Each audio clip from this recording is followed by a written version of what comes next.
في مباراة المغرب وهولندا أنا ما شفت لاعبين، شفت أسود في الملعب دافعوا عن اسم بلدهم، عن حلمهم.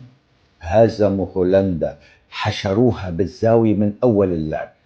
شفت أسود، شفت سد عالي بونو، شفت عيسى ديوب لما سجل الهدف، وقفة عز. شفت حكيمي ورفقاته، شفت الجمهور الأسد، شفت المدرب القوي الشجاع. شكرا للمغرب، شكرا انك رفعتي سقف توقعاتنا، صرنا نحلم بكأس العالم. شكرا انه صارت الصحافة العالمية لا تعتبر فوز المغرب على هولندا مفاجأة. طبيعي، خليتونا فوق بالقمة، خليتوا مشاعر الفخر عنا تكبر وتكبر وتكبر حتى نحلم انه ناخذ كأس العالم. اقسم بالله لمنتخب عالمي. حكموا هولندا 120 دقيقة، قروهم بالون، علموهم كيديروا يلعبوا بالون. بونو بونو بونو، صد عالي في الحراسة. تبع، شوف هذه هنا، والله اللي شدها واقف بونو بيناتي، الله يعطيه الصحة. حتى شد قاضيان شد بيناتي واقف، قسما بالله اللي شدها واقف. الله يعطيهم الصحة المغرب، مبروك بصحتهم الرجال، كلاو هولندا بصحتهم يستاهلوا تأهل. ما كان لا كندا لا والو، ربع نهائي فرنسا لها تقارع. بصحتهم المغرب، ما كان لا طواحين لا والو. امستردام هيا طحنوهم المغرب بصحتهم. And they were not the better team during the game and throughout the game. They showed tremendous heart. They showed tremendous passion, tremendous quality, an amazing tactical display of defence. But Morocco always had a tendency to find an answer, and they never stopped running. There was something about the ability, and I feel like this passion that they have behind them, they're fighting for something. They're running for something. Will go deep in this competition. It's inevitable that this Morocco side might just be the first team to win a FIFA World Cup. And why not now? Why not now? He's moving. And he's staying upright when he's moving. But he's not diving. But he's not diving. He's not making it easy. He's staying upright and then actually held his hand up to make the important stop. Was it Somerville? I can't remember who it was. Yeah, it was Somerville. Yeah. Somerville. For your perspective, guys, is this a game that you guys think that Morocco deserved to win in the end? Yeah, listen, I'll begin. I just thought this was a game for the ages. We love this beautiful game. We love the FIFA World Cup. We love the experiences that it's already given us, the stories, the moments that it's provided. I mean, the stories off the field have been just as beautiful as the stories on the field. And now we're in the knockout stages. The stories on the field mean so much more. And I thought every single player, from Morocco to the Netherlands, from start to end, the players who began the game, the players who ended the game, it was absolutely on point. Goalkeepers, perfection. Defensive displays, unreal. Goals, opportunities, we wanted more of it, but we got just enough to keep us entertained. The referee, forgetting that there was even a yellow card in his pocket, loved every minute of that. And for it to go down to penalty kicks and see it finish the way it did do, I just think this was the game that was a gift that just kept on giving. Yeah, I'm just going to put this out there. This is the best game the World Cup's produced so far.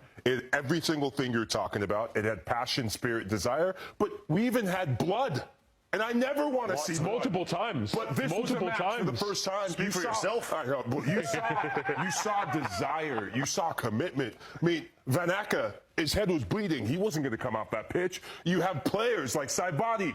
He's bleeding. He's not coming off the pitch. And this is what the World Cup's about, where it's total commitment. It's playing for your country, but it's also playing for your families and your entire just population that you represent. I loved every single about this in terms of the match, in terms of what we saw. People come to see stars of the World Cup, but mostly people come to be entertained. And this is the most entertaining match. I thought we had the most entertaining match when we had Austria versus Algeria. This is one better because you could feel the tension. You could feel the stakes with every single kick of the ball. With every tackle, with every save, you just felt like you couldn't turn your TV off. Yeah, these are the late winners or equalizers that we've seen in this World Cup. So many goals in second half stoppage time.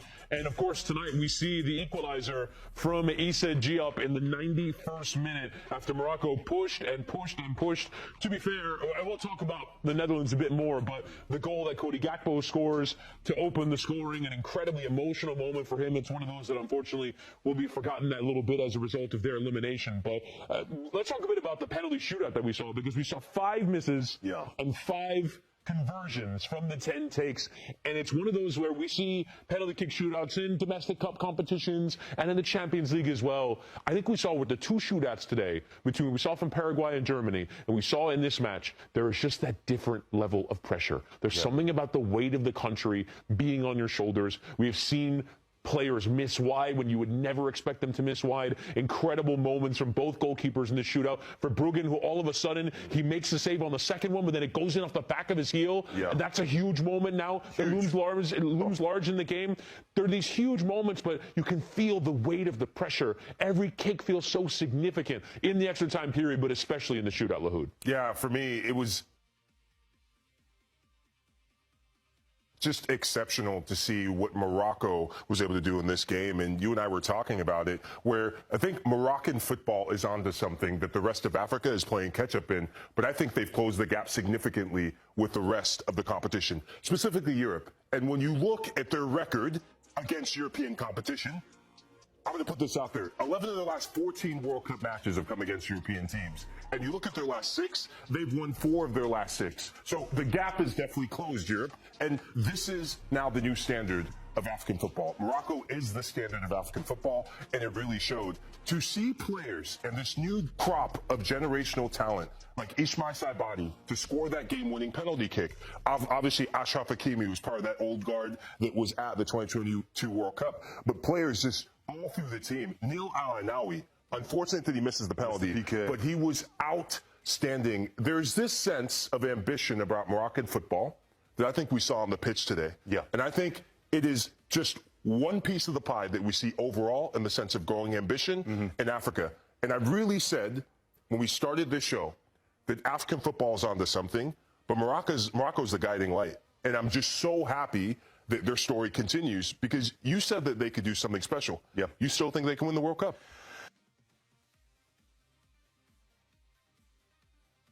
Yeah, let me break it down for you.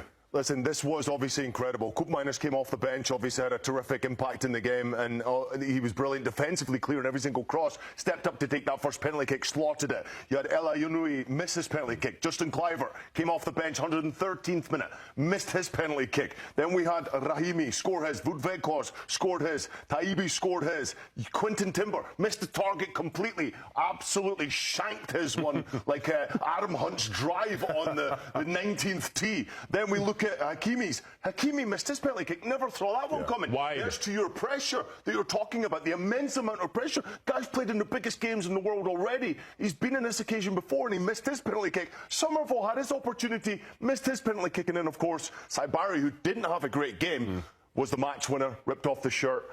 Incredible performance. Listen, to answer your question, African football is smiling at this World Cup, and they deserve to smile.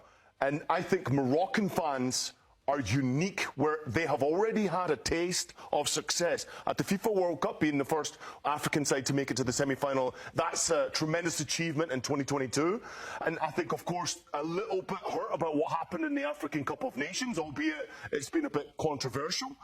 This is experience now that has put this team into a position where, for the first time I've watched the Dutch in a knockout game, going up against a team that's not from South America or UEFA.